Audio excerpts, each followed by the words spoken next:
Hello chess friends, this is Grandmaster Max Illingworth here, and in today's video I'd like to share with you a really nice puzzle that I came across when I was analysing one of the very exciting games from the Aeroflot Open. Now, those of you who saw my earlier video might remember that puzzle was also from the Aeroflot Open. And the Aeroflot Open is actually one of the strongest chess tournaments in Russia, one of the strongest open tournaments in Russia. And it was won quite spectacularly by this strong Estonian grandmaster, Kaido Kulauts, who was only the 62nd seed in the tournament, but he performed at a rating performance even higher than Magnus Carlsen's FIDE rating, to win the tournament with 7 out of 9 and qualify for the super tournament, the Dortmund super tournament later this year.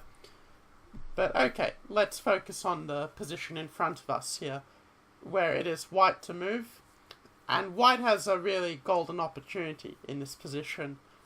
Now, when you're first looking at this position, you might need some time to orient yourself, because if we count the material, it's a very unusual material imbalance where white has 1 knight and 4 pawns, and in turn black has 2 rooks. So if we count the material, it's like black is close to a rook up in one sense. But it is white's move here, and here you have a chance to find a really strong move for white. So if you haven't seen the move that you would play here in white shoes, I'd recommend that you pause the video and see what you would play, and compare it with the move that Alexei Goganov, who was the Russian grandmaster playing white, what Alexei played in this game. So okay, I assume you've paused the video already if you wanted to think about it more, so let's go ahead with the solution.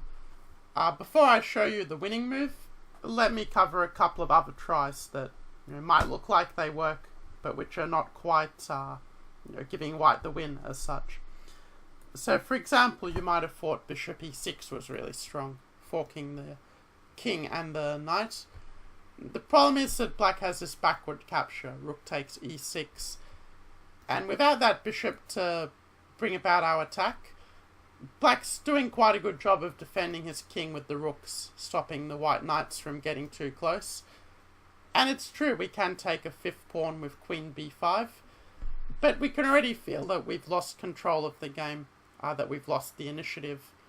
In a later video I might actually talk about this question of what exactly is the initiative in chess, since you'd be surprised how many students of mine are not so clear on what actually the initiative is.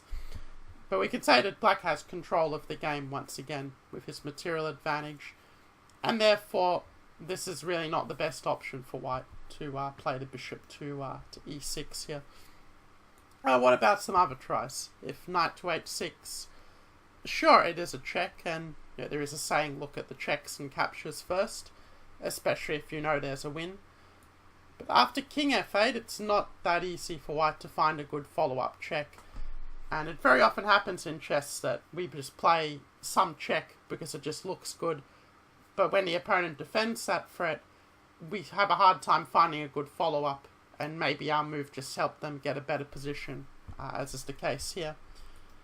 To cover one more check that white could play, bishop h7 is another tactical attempt, but it falls a bit short once again, where it's one thing you might notice about the queen actually, that the queen is certainly a very powerful piece, but it's quite rare that you can actually checkmate their king with the queen alone. Usually you need some other pieces backing up the queen, at least a pawn, but often more, in order to actually have a mating attack. So if you play your queen d8 move and check the king, well, black can bring the rook back to defend the attack. Once again, white doesn't really have a good check in this position. If white does play queen f6, sure, white does get back some material with this quite impressive knight fork, but after, for example, rook to f7, knight takes e8, and king takes e8. If we take stock of this position, white only has 4 pawns for the piece, and none of them are really that close to queening at the moment. So black can bring his pieces back into the game. The bishop can come to c7, the black king can try to attack white's pawns on the queen side, and ultimately I think white really has his work cut out to try and save himself in this position. So having seen what the solution isn't, let's come to an understanding of what white should play in this position. And you may have already figured out that the winning move for white is the deadly quiet move, bishop to e4. And it's the sort of move that once you see it, you kind of appreciate fairly quickly that it's very strong. But it's hard just to sort of look for such a move, because it somehow doesn't feel like a winning move when we're down so much material. But it shows an important lesson in chess, that basically it's sort of important to go beyond just looking at the checks and the captures and just thinking in terms of the threats, but actually going a step further and asking what are the alternatives that we can play, or for that matter what the opponent can play in the position. And sometimes, the move is there right in front of us and we just have to look to find it. So now that we know that bishop e4 is the move, let's understand why it is so strong. So let's say black plays rook to g5, for example. We can use a nice x-ray actually with bishop d5 check. Again, we don't assume that we have to move the queen just because it's under attack, but we can play a threat of our own first. So king f8, we can play the queen to h8 check, and after king to e7, we have another deadly quiet move. Our bishop is currently under attack, but among other good moves, we can defend it with bishop c6, and also introduce a very unpleasant checkmating threat of queen to e8, followed by queen to d7 checkmate. And you can say white's even doing well on material with 4 pawns and 2 knights versus 2 rooks here. So you can say, well, Zerg rushes are not limited to StarCraft for the gamers out there. So if we return to bishop to e4, okay, since bishop d5 is coming with a check, you might have the idea to anticipate it with king f8, but this sort of comes to the same thing, where if you try to run with your king with king e7, white can do the same thing with our bishop c6, again with the idea of putting that queen on e8 and playing the same mating pattern. And you might have seen already that king to d6 wouldn't really be an answer for black. You might see why already, that the move queen d5 forces the king back into a bad position, and white would have, if not a mating attack, at the very least a decisive material advantage from this position. And if we just go back to bishop e4, if black tries knight to f6, trying to defend his attacked knight, then we can remove the defender.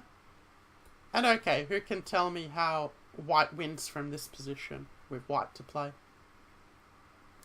Very good. We can play queen to e8 in this position. Black has one legal move. King h7 is obviously not legal. So queen f8. And here we have a very strong check. We can play the move bishop to d5. And that would actually win the queen for us, as the king is in check. And when the king moves away, we can then take that queen on the next move. So king h7 and, well, we even have checkmate with queen h5, which shows the importance of looking for the better move once we see the good move. And if they play rook to f7, then we can play bishop takes f7 and, for example, king g7, let's say knight h5, and black will ultimately have to move his king away from the defense of the queen, and we would win the game. You might notice how every move is coming with check, so black doesn't have time to take our queen, for example. So let's see how the game actually played out, where I failed to mention earlier that this game was played with this Abhimanyu Puranik, an Indian grandmaster, playing with the black pieces against Alexei Goganov, playing with the white pieces. So what Puranik did is he played the move rook takes e4. We already saw many cases where white was basically winning on the light squares. You might notice how we have these opposite coloured bishops in the position on different colour complexes. So white's light squared bishop is able to create various threats against the black king, and because the bishop is on a dark square, it can't cover those attacks on the light squares. So black got rid of the bishop with rook takes e4. But then we can play queen d5 with a check, forking the king and the rook.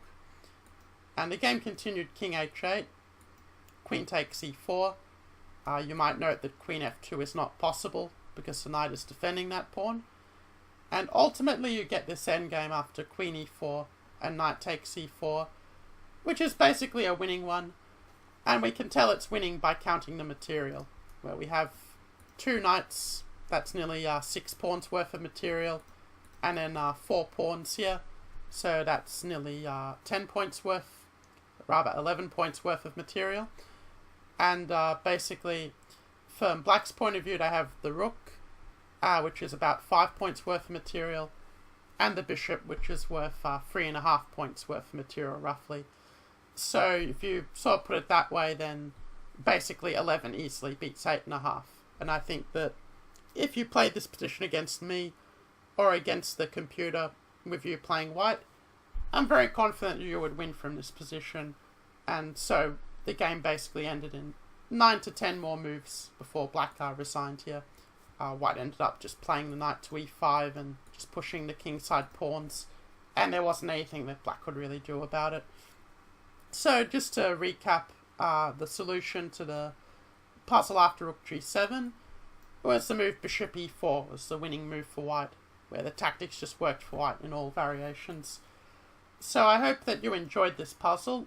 I'm very much looking forward to hearing your feedback, and I hope that you really enjoy these puzzles and learn something from them. And if you do find them useful, then I would really appreciate it if you subscribe to this channel, so that you can stay up to date with more of this content and continue your improvements and your journey as a chess player. So thanks for watching, and I'll see you in the next video. Take care. Bye.